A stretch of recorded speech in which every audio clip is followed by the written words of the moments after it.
This news update is brought to you by... Hi, I'm Red Plastic Bag. Anyone who knows me knows I don't like cold.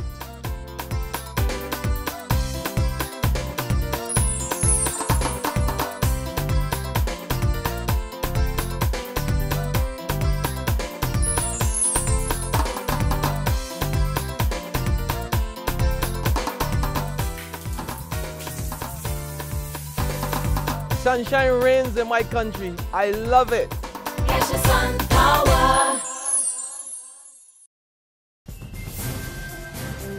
This is the Noon Barbados Today update for Tuesday, June the 3rd, 2014. I'm Emmanuel Joseph. We begin with an all too familiar report for the island. Barbados' rating continues to slide on the international front.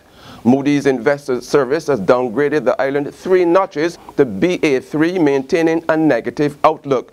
The agency says the poor rating reflects its concerns about the government's spiraling debt, high expenditure and weak revenues.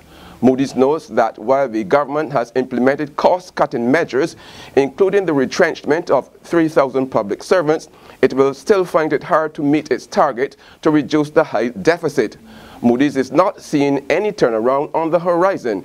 It's projecting a decline in foreign reserve this year, and it warns the Barbados dollar will be under increasing pressure to maintain its peg to the US dollar. Now, in reaction, opposition leader Mia Morley isn't surprised by the downgrade, but she says it must jolt Barbadians into reality. She laments that the silence of Barbadians is the greatest ally to the government's incompetence, even as she warns it cannot be business as usual. Morley blames the latest downgrade on the government's refusal to heed warnings. We were warned that increasing our overall debt, especially our reliance on short-term debt, will lead to a further downgrade. Yet, the government continues recklessly to do so. 2 weeks ago, we increased the local loans limit to $4 billion, and now today we are increasing the limit under the Special Loans Act by $1 billion to $2.5 billion. We were warned that continued central bank financing of our fiscal deficit will put pressure on our exchange rate, yet the central bank continues to do so. We were warned that increasing our fiscal deficit and missing our targets for fiscal consolidation will lead to a further downgrade, yet the government continues unashamedly to do so. We were warned that declining foreign reserves will lead to a further downgrade, yet the foreign reserves dangerously continue to decline in spite of the government's borrowing to prop them up. In other news, the negotiations are over. Mount Gay Distilleries has taken control of the former rum refinery at Mount Gay Limited, now renamed the Interim Investment Company Limited. Rafael Grishoni, the managing director of Mount Gay Distilleries Limited, says his company will be investing heavily in a number of upgrades at the St. Lucie refinery, which will provide new jobs during the redevelopment process and upon reopening. He says the acquisition augurs well for strengthening Mount Gay's continuing production. There's regional and international news after this short break. My dad means everything to me. He's my friend, he's my pillar, he's my role model, he's always there. I'm celebrating my dad this Father's Day with Barbados Today. So can you? Write a letter telling us why your dad is #1 to love at Barbados Today.bb and get a chance to win a Samsung Tablet 3. Enter now. The deadline closes on June 12. To the region now, Trinidad and Tobago Sports Minister Anil Roberts faces strong sanctions from his own party after being linked to a controversial video. The executive of the Congress of People has suspended and banned Roberts from all activities and is also making moves to force Roberts to step down as minister until investigations are completed. Roberts landed in hot water after a video showed someone resembling him partying with marijuana and women in a hotel room. Roberts has dismissed the video as fabrication. And finally, on the international scene, in Nigeria's police commissioner issues a directive banning all protests against the kidnapping of over 200 girls back in April. Protesters have been taken to the streets demanding that Boko Haram release the girls. They have also accused the government of dragging its feet on the matter. But Commissioner Joseph Mbu says the demonstrations are posing serious security threats to others in and around protest sites. He says information reaching his department shows a high possibility of dangerous elements joining the groups under the guise of protest and detonating explosives. That's been the Noon Barbados Update. Join us again at 6 p.m. But until then, log on to www.barbadostoday.bb, subscribe to our e-paper and like us on Facebook to get more news and sports. I'm Emmanuel Joseph. The Business Minute is brought to you by Signia Financial Group. To my people out there working hard to expand your horizons, chasing a flawless dream. Keep your eyes on the prize and we don't look back. It's forward thinking, on to the new stuff. It's time to lay bricks on the foundation of your future. Get set with Signia to be sure the world will be yours. Take you to exceptional, incredible new heights. And get set with Signia. Signia, quality solutions for your financial needs. This is the Barbados Today Business Minute for Tuesday, June 3rd, 2014. I'm Vic Fernandes. Compact disc sales are on the decline, and local music producer Deepu Pachwani is advising musicians to seek new revenue streams. He's recommending the use of digital recordings and related areas including advertising, billboards, endorsements, and live performances.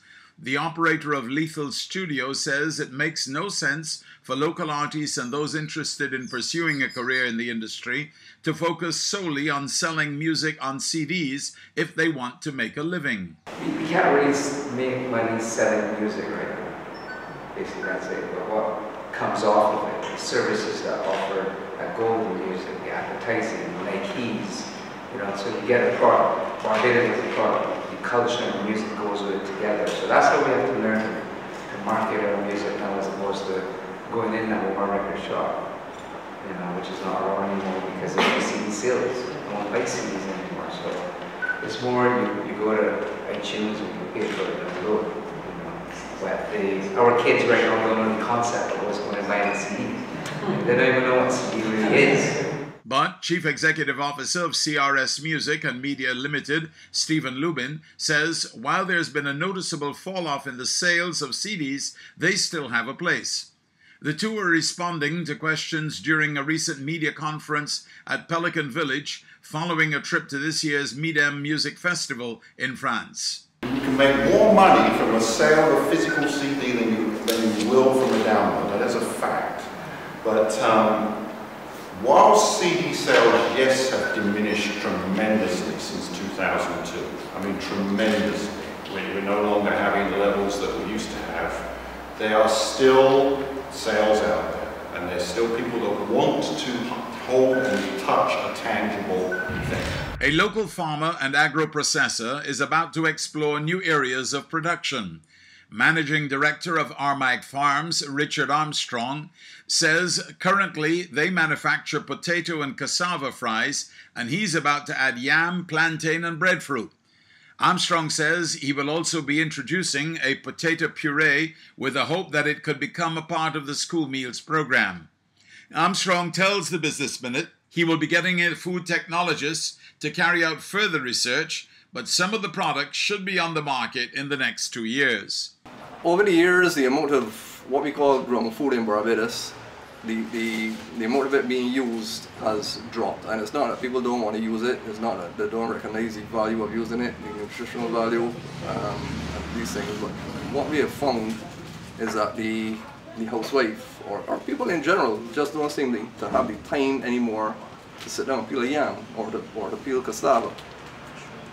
So the idea we had was to do a basic agro processing where we weren't adding anything to the product. We were just taking some of that preparation time away from a busy working lady, a busy household in general, and hopefully hoping that they will see the value in what we were doing for them. Five Diamond Hotel Sandy Lane has announced its Sandy Lane Private Jet Series for the 2014-2015 winter season. The high-end West Coast property, in partnership with Royal Jet, the world's leading private jet operator, will be putting on a series of flights from Heathrow, London, to Barbados and back. The flights will commence on December 20th and run until April 2015. Fares are advertised as £10,750 sterling return or £6,250 sterling one way for adults, while accompanying children ages 5 to 16 years and nannies pay £2,000 sterling for a return flight. Passengers will fly in luxury and will have their own onboard chef. Fully carpeted, the plane has 18 Connolly leather seats that convert into fully flat beds. The Institute of Chartered Accountants of Barbados, ICAB, has a new president. J. Roger Arthur takes over from David Simpson. Arthur, who was a member of the administration for the 2013 to 2014 period, was elected to the post at the end of last month when the Institute held its annual general meeting at the Hilton Resort. Arthur says one of his immediate tasks will be to review ICAB's strategic focus and prepare a new 3-year plan to take the Institute forward. Now for today's financial tip. Always set yourself a financial goal and plan for the long term, not for crisis management. This has been the Barbados Today Business Minute. Join us again on Thursday. Until then, you can get more business and news by logging on to www.barbadostoday.bb, subscribing to our e-paper, and liking us on Facebook. I'm Vic Fernandes. The Business Minute is brought to you by Signia Financial Group. To my people out there working hard to expand your horizons, chasing a flawless dream. Keep your eyes on the prize and we don't look back. It's forward thinking, on to the new stuff. It's time to lay bricks on the foundation of your future. Get set with Signia to be sure the world will be yours. Take you to exceptional, incredible new heights. And get set with Signia.